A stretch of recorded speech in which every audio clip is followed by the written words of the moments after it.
at home, you have or I used to have my job, my friends, my everything, right? So you have a schedule, and you can follow that, and that feels very safe. But when you go somewhere else, you have to quit your job. You're just there with your husband, who's actually not at home. You don't have friends yet. A lot of what makes your day, that just falls away. So that's pretty scary. What I thought that's for me a nice experiment. So that's why I also wanted to go. Like, who will I be and how will I be if all that safety, like this identity, those things that I identify myself with, if all falls away, who am I then? Like, what's left of me, and how will I handle that situation? I think that's a sort of yoga practice in itself, because in yoga, it's about seeing that whatever you identify with, that's not the real you. Interesting. You're not just your job. You're not your kids. You're not the relationship you have. You're not even the mind that you. Yeah. So what I did actually, as soon as we found our apartment, I left Geert alone for a couple of weeks to study yoga deeper in India, and to study that question, like that identity question. Sure. Right. So go into that. And may I ask what you found? Because that's a very deep question. Or if it's personal, no, well, you don't have to go into it. But I just find that quite interesting. Yeah, well, maybe it's good to give a little bit of context before I talk these kind of things. But so I went to an ashram, the Isha ashram in India. That's a sort of yoga monastery. An ashram is a place where you can live with yogis. So people that full-time dedicate their life to living yoga. And in the ashram, we of course you wake up and you do yoga, and you do that also at the end of the day. But in the middle of that, there's just some volunteering tasks, some very physical but easy tasks, like being in the kitchen and cutting tomatoes the whole day. Cool. That's what I did 6 weeks, cutting the tomatoes. And what you learn there is basically, they also basically say, what your CV, we put that in a dustbin, because here you're just live. You just wake up, and then you get a task, and you don't have a choice here, so you can't choose if you're going to be the cucumber girl or the tomato guy today, or if you're going to work in a temple and light the candles. Like, there's all different tasks, but they will assign you to a different task. And the practice is just be with the task. Isn't that boring? Yeah, well, no, because at some point you will just be happy that you are there, and then everything is so fulfilling, because you just commit yourself to whatever is happening right in front of you. And as a consequence, what happened to me, but that's very personal, is that I could see colors, I could hear the noises, I could feel that there's not so much difference between me and the other person cutting the tomatoes. Sure. We felt like sort of one. And knowing that, I felt like I can go back to China, it's going to be fine. You know, like, yeah. I'm happy with everything that happens in life, no matter what. If I die tomorrow, I should be fine. Cool. This goes very, very deep now. Very deep. Sorry. No, but thank you for saying that. No, it's really nice to, because at least you made an effort at actually doing that. Because I know that from what I've heard is that no matter if someone goes to a new place, to a new culture, they either have a easy integration or a very difficult integration. And usually what the outcome is, if they have a difficult integration, is that they pack up their bags and leave. Right? Yeah. And it's cool and interesting, and to hear it from you personally, that you had an area that you wanted to further explore. So you went to further explore it, and then come back realizing that everything's good. We are one. Yeah, sort of. Yeah, no? Floating on cloud 9 now. And now the training is, Maybe because you're active at LinkedIn, right? So you have your blog at LinkedIn, right? So you're a LinkedIn blogger. Yeah. And I think that's the extreme contrast to what you just now said. Because there everybody needs to self-promote themselves. Yeah. every person is like an IP, right? Yeah. So you are your own brand, right? Yeah. And of course, 90% of the people, they totally write a lot of bullshit, right? What they do and where they they never did this, but they really try so hard. Yeah. So I don't mean to criticize this. I think it's just the determination to try so hard to fit into the system. Yeah. And therefore, and to be successful in the system. And the system is very rigid and very hierarchical and so on, right? And therefore, I think what you did by yourself, putting yourself completely out of the system and saying, okay, whatever happens, I'm okay, I'm fine, right? This is really, really something very interesting. Extreme contrast. I also like how it's through writing stories, experiences, instead of writing more like about yourself and the. For instance, that's a very interesting point. Siemens is a corporate, right? And I never worked for Siemens. I don't know anything, but I worked for a German corporate in sports industry, right?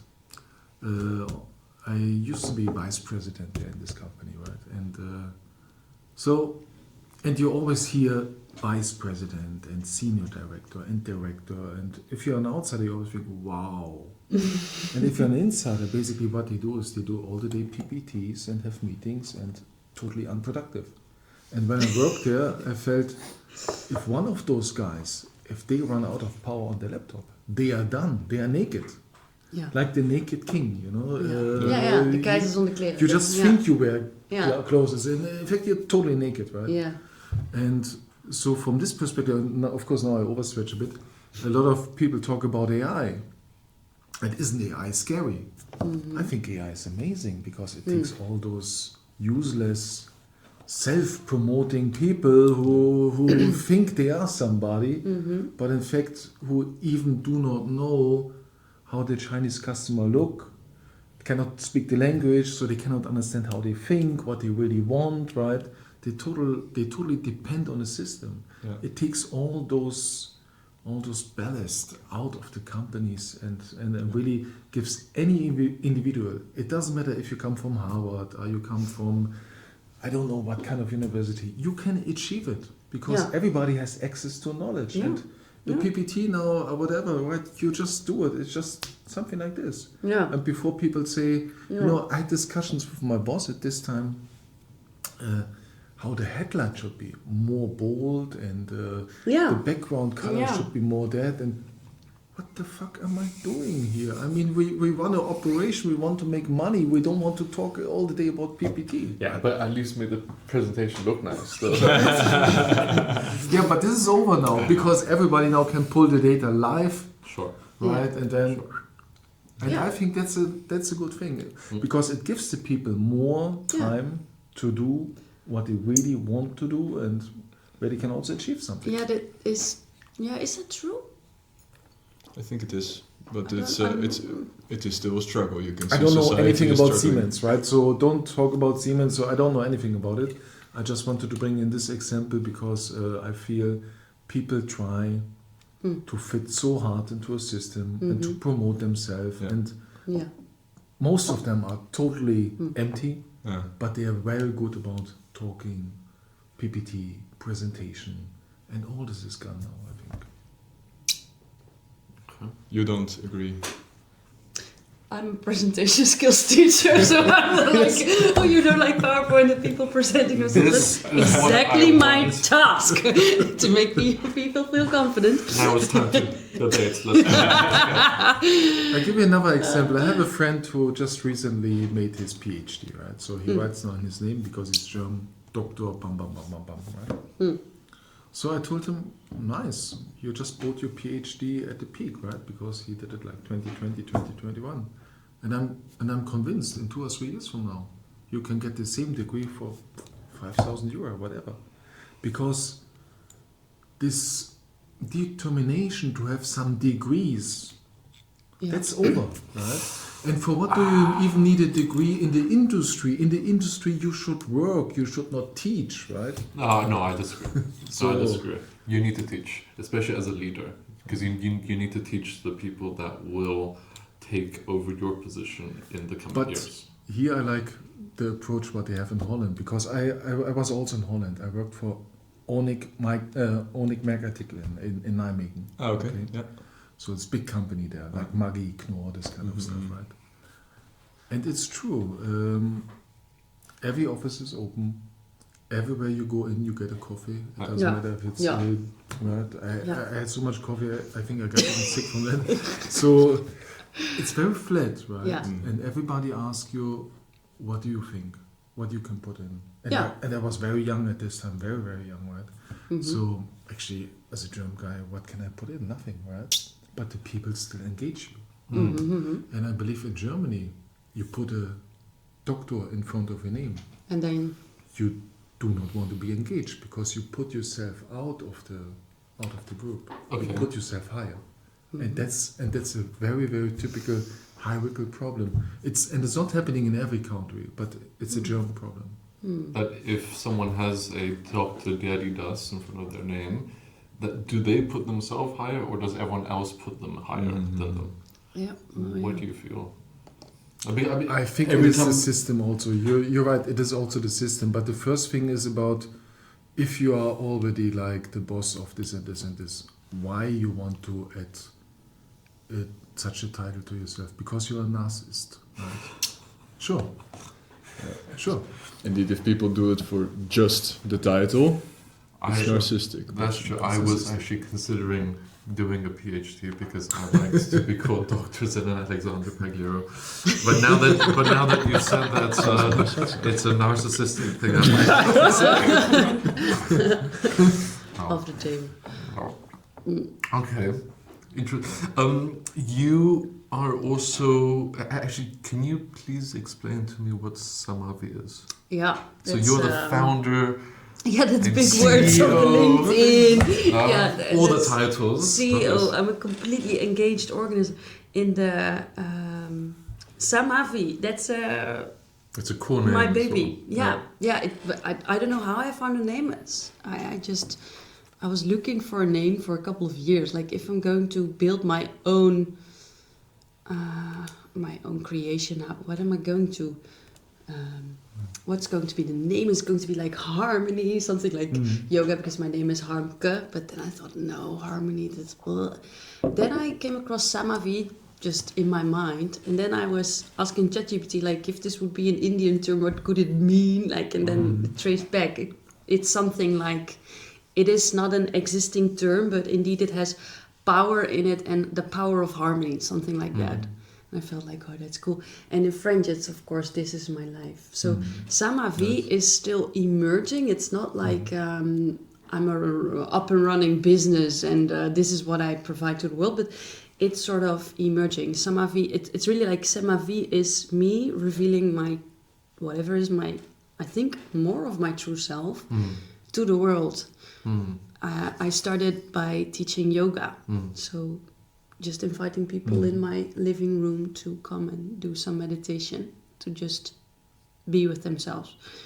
Another part of that is me writing lately a lot of poems, which I'm also going to publish. So LinkedIn, it's not going to be only columns, but also more like poems to show what's on my mind. Yeah. What I can't tell people, but what I can express in poems. Very cool. Yeah. Beautiful. During your yoga classes, is it mainly, what is the demographic that joins? Is it local people that join, or is it still currently the expats? At the moment, it's a mix of expats and locals. Oh, that's great. Okay. And then language-wise, then it's in English. It's or in actually, English. there's maybe not even that much language. Yeah, that's true. I think the less I talk, the better. Because it's supposed to be a quiet, safe place for everyone that attends, no? Yeah. Wow. But, yeah. How is the local yoga community here? Because in my mind, yoga has always been Indian, it started off, but then it really was popularized in the West, right? Yeah. And in China, honestly, I've rarely hear anything about it you? from the locals. It's always from Westerners. Okay, yeah. Well, at Tristi, that's where the school where we are practicing. I think, well, there are many expats, but also a lot of Chinese people. But I do think in China, but that also holds for the West, is that the focus is more on asana practice, so the physical practice of the yoga. When I started yoga, I didn't start at all with the physical thing. And when you go to India, when you go to an ashram and learn under the guidance of a guru, he will tell you that asana is only like a very small part. Like the physical exercise, the yoga mat itself, you hardly ever touch. But, well, I think many people treat yoga as their workout moment. So that's the difference. I don't know what it's like in the Netherlands because, to be honest, I never went to the Netherlands for yoga. I did it only in India, actually. So I go there to learn, and then I practice at home. But indeed, you're right. But it's more commercialized. Also here, also in China, you see, for example, in the metro, U-Bahn, you see these commercials yoga. for the pure, I think. Okay. Yeah, you see them doing the crow and posters like this. Yeah. People here want a heavy workout. Yeah. And you can have a debate about whether you think that's right or wrong. It's a business. It's a business at the end of the day again. Sure. There are brands focusing, there are brands putting their whole identity around yoga. Manduka, Lululemon. Lululemon, as the original. Alo, for instance. There are brands building their... And then it becomes a business again, right? And then probably the spiritual part goes away. Completely gone. It's something else. Most people that are doing yoga is something else than what I call yoga, but... I also don't want to be the person that's like arrogant on yoga because I don't have the answers. But what is your definition of yoga? What is yoga? Your own definition in this. Yes. Becoming one. That's, I would say, a translation of the word yoga. And for me, yoga is about always questioning and wondering who we are. Who we are. It's just a deep fascination for life itself and where life comes from. Because, well, we know technically sort of how people get born, right? How you get a child, but that's actually a magic in itself. And where does that come from? Like who arranged that? Where does that energy come from? The power that we hold, that women hold to create life, that men hold, that's so huge for me. Technically speaking, we do understand a lot about the creation of life, but actually we don't know how to create it. And I think yoga or yogis are continuously looking for answers to that, I think. Do you have pets? Sometimes. So, because we have 2 stray cats, right? So what do you think about a cat as an example? Is a cat intelligent? Yeah. Do they believe something? Do they? Yeah. I mean, if you just think about an animal, you think, oh, okay, it's just an animal. It's just an animal, right? It's just reacting. It's not acting. It's reacting on circumstances, right? It's hungry. It's eating something. Want to sleep. Sleeps. But if you're living with them together, actually, you see a lot of behavior which you can't explain. Actually. Yeah. No, I think animals are super intelligent. One example which my guru always gives us is if you leave an animal alone in the wild, he will know where to find food. If I leave you alone in the wild, you will die. Lost. So, and that was for me also the reason why I wanted to be vegetarian, because at that point I realized, whoa, animals are far more intelligent than we think, and I don't want to kill life. I don't want to eat life, because it is an intelligent being. So actually, this thinking is also very close to Buddhism, right? Yeah. Because my wife has a strong belief in Buddhism. And even, like in the hot summer, if there is like a mosquito, I'm supposed to do the job because my wife would never ever kill an animal. Even not a mosquito. No, yeah, but it's So I really like this belief. And you gladly kill a mosquito. I'm the German guy. Just do it. You go outside, you just chase mosquitoes. But I find that also a little bit. I don't want to blame your wife, but I always tell people for me it's okay if you eat meat as long as you are able to slaughter the animal yourself, because you have to know what it takes to take a life. And it's fine if you eat fish or meat. I don't judge. It's not like you should do this, you should do that. It's not principle. It's just, are you able to kill another life? That's what this question is about. So you are very spiritual then? Absolutely, Yeah. Oh, cool. Yeah. No, we were talking about our animals. Are they intelligent beings? Of course. I think, because if you leave me alone in the wild, I don't know where to find my food, but any other animal pretty much knows what food to eat, what not to eat. So I think we're far away we're intelligent in a different way. And we have a very convenient and comfortable life, a lot of prosperity, but internally we are so poor, and so many people are desperate and depressed and suicidal. That's why I actually want to teach yoga or to share yoga, because that's, I think, something that we need. I think if you write in your blog at LinkedIn more about yoga, you can help many people.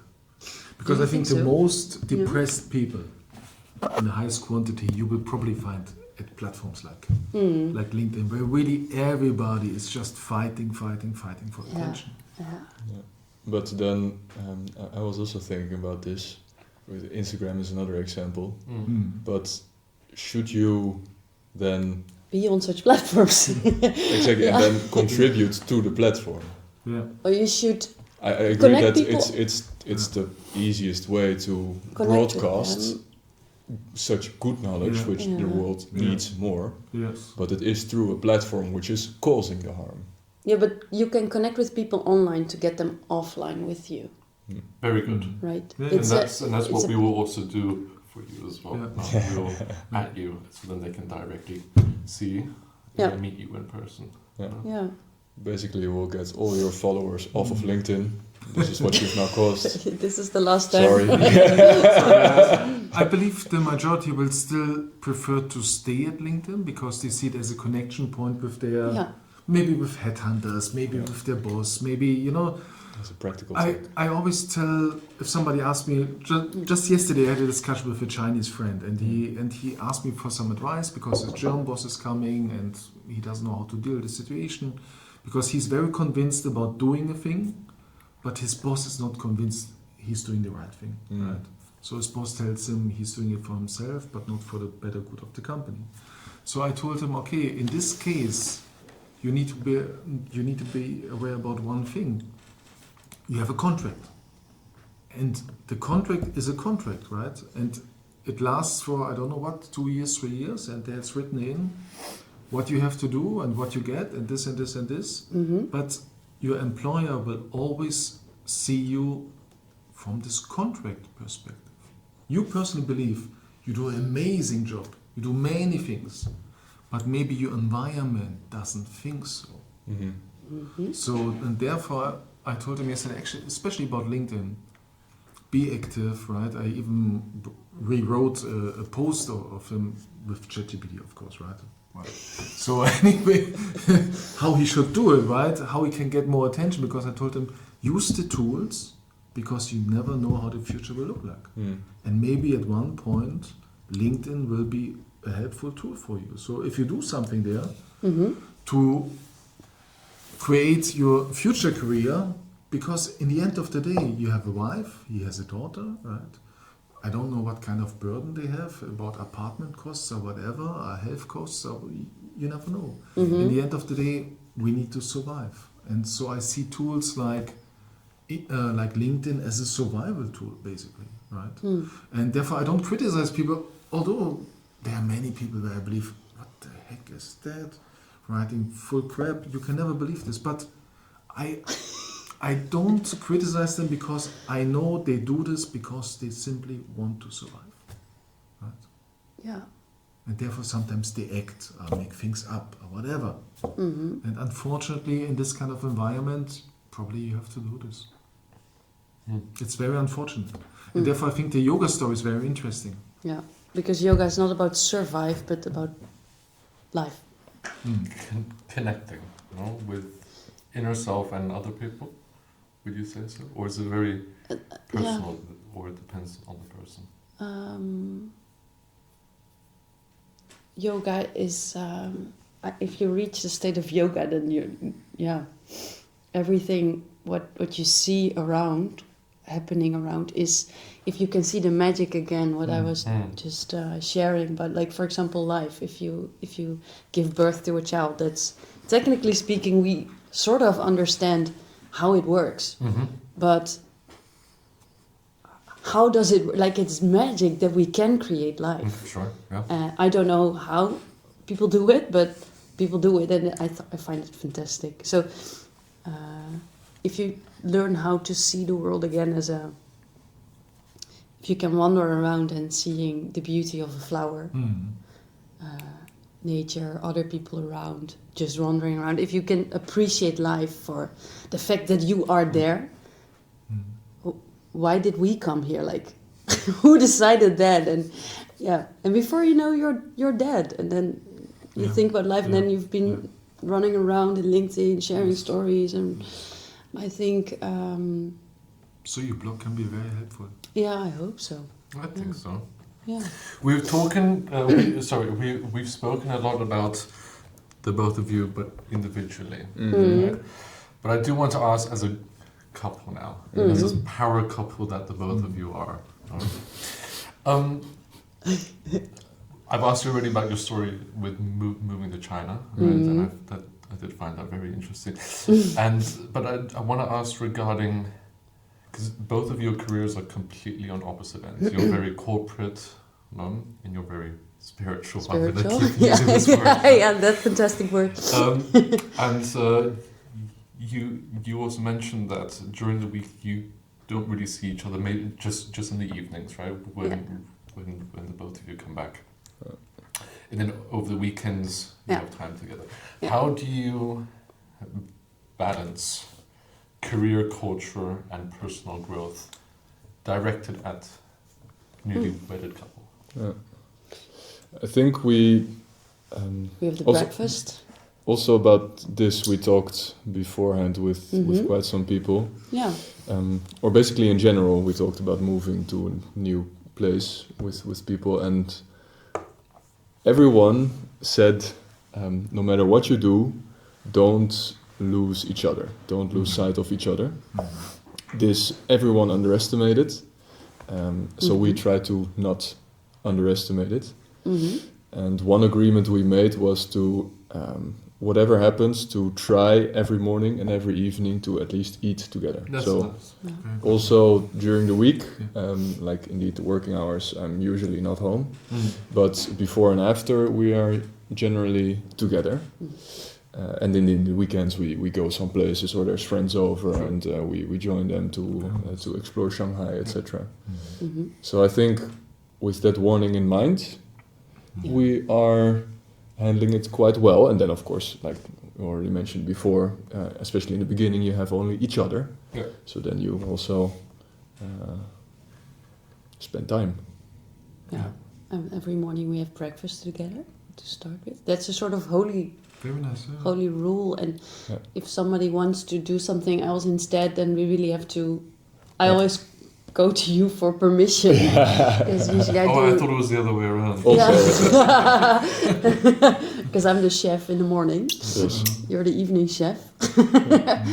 Yeah, but then I'll let you know. Yeah, but the exception confirms the rule. Yeah, I think really 95% of the time we do have breakfast together. I'm the only one that's not married here. Right.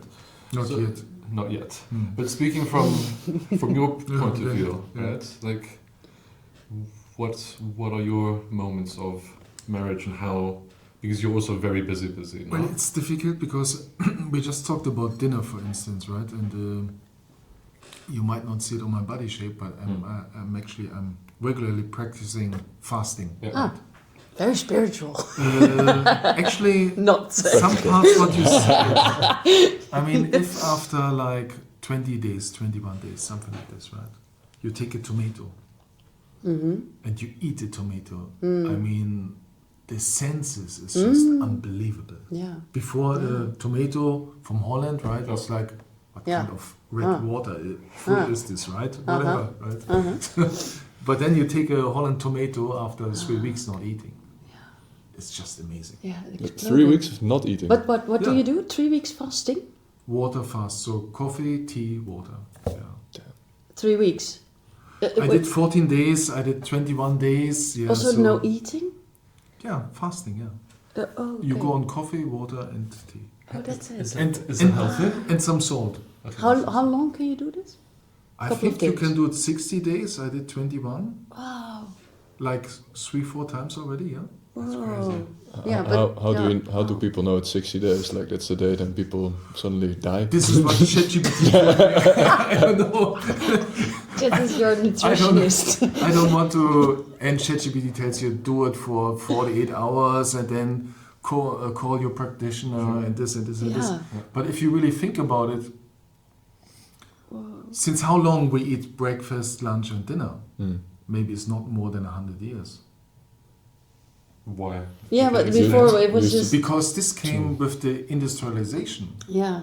That Fixed people time say, slots. okay, because in order to work hard in my factory, Okay. Yeah. you have to be well fed, right? You take Well, your breakfast, you take your lunch, and you take your dinner, and this gives you the breaks in the factory, and this gives you the social life, right? But most of this has been done in a factory. Yeah. And I believe 100 years ago, most people, like villagers, are like very normal workers living in Berlin, London, or wherever. They simply didn't have enough money to eat 3 times a day. No. They had like 8 kids and that. And the problems have been totally different. And actually, the body Now doesn't you are need a it. couple, right, without kids, right? You're beginning of 30s, right? Mm. So at this time, you would probably already have 4 or 5 kids, right? Yes. 100 years ago, right? Yes. So, yeah, but now I'm off topic actually. So what did I okay, it was about the marriage. So the fasting brings one severe problem. It's not about myself, but it's about the harmony in the family. Sure. Because, like you said, right, for you the breakfast and the dinner is very important. In our family, for my wife, the dinner is very important. Sure. And she can take it like 1 or 2 times a week. That I say, okay, I don't eat. But she cannot take it like 21 days in a row. She gets crazy. Well, because not that she worries too much about my health. I mean, certainly she also does this, but she feels the harmony at home is destroyed. Oh yeah. Right? Yeah. Because we don't sit together, we don't eat Yeah. together, we don't share stories together, we don't enjoy the food together, right? And this is something. That's why usually I do it in the summertime when my wife is in her hometown, right? So then I have my free time. But actually, otherwise I would hurt the harmony in the family, really. And it's a big problem. It's a bigger problem than actually not eating. Sure. Yeah. Makes sense. And dinner in the Chinese culture is a very Very big thing. Yes. very big thing. Yeah. Now we all sit around a round table and we all eat and drink tea. And all Like I said, my previous boss, every evening, dinner. everyone came together. So like some employees for sure, right? But business colleagues, business contacts and new potential clients, big table. I like this so much about Asia and other countries in general. Because in the Netherlands we don't have a food culture or a very poor one. It's just you bring your own sandwiches and you eat that behind your laptop. That's it. And then if you're very lucky, you had the time to cut some tomatoes and cucumbers, then you have cheese plus something on your sandwich, but that's luxury. We don't take time for food, and I think that's if you say I value life and life is important, then you actually also say for me food and nourishing myself, and also sometimes choose to not to nourish myself because that's also for health reasons. Is important. I think we do a very poor job when I look at where we come from. My wife always says, because we are now in, I would say, in stage 3, right? So stage 3 of marriage. Of or the life. podcast, or So we don't have too long anymore for until the retirement. Understood. So it's already very foreseeable, right? So anyway, she always says once we are old and our daughter's out of the house, right, and every bills are paid, right? So like the apartment and all this is gone, right? Mm-hmm. What is left? Mm-hmm. It's food. It's healthy food, right? It's a big part. It's traveling. It's being together. Yeah. Those are these three things. Food is treat your body nice, right? Yeah. Travel is treat your senses nice. Yeah. See something different, something new, experience something, right? Including new food, for instance, right? Mm-hmm. And then being together, treat your soul nice. Yeah. And that's about it once you're retired, right? And in the Western cultures, a lot of this doesn't happen. You have some fast food pizza or whatever. You take your soup from the can. Many people don't know how to cook, right? Yeah. You drink beer in front of the TV. You live together. You don't talk with each other, right? Yeah. You sit in your own garden in the Netherlands. Everybody has their own little paradise. Yeah. So it's and you don't have curtains in the Netherlands, but you have a fence. We don't have curtains. When I lived in Nijmegen, the curtains either very, very short. Yeah, we so like to actually see. everybody can. Yeah, that's true. That's true. That's very Dutch. Right? Yeah. So, but the garden is a fence. The fence very high, but no curtain on the window. No, that's true. That's also very Dutch. This is my memory. Yeah. So, so in the end, probably it's not much. No. Right? Very poor life. No, I mean, if you then summarize, you treat yourself good in the end. Good food, healthy life, right? See something more from the world. Maybe, of course, you also have reading books, this and this and this, of course. But basically, it's just three things: being together, right? That's the most important.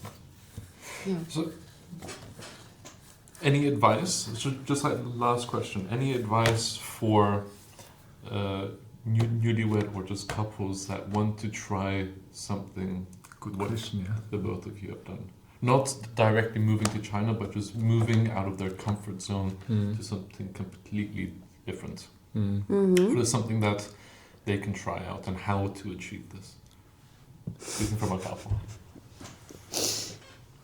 We, I think, still live in, I say now in these political unstable times, but still live in an international context. So if you have the opportunity, then we would say definitely do it, because you mentioned... Now you still can. That's true. Still no Third World War. Still safe to cross borders. We joke often, join the side of the winners. Come here. Join the side of the winners. This is Winners Island. This is Winners Island, right here.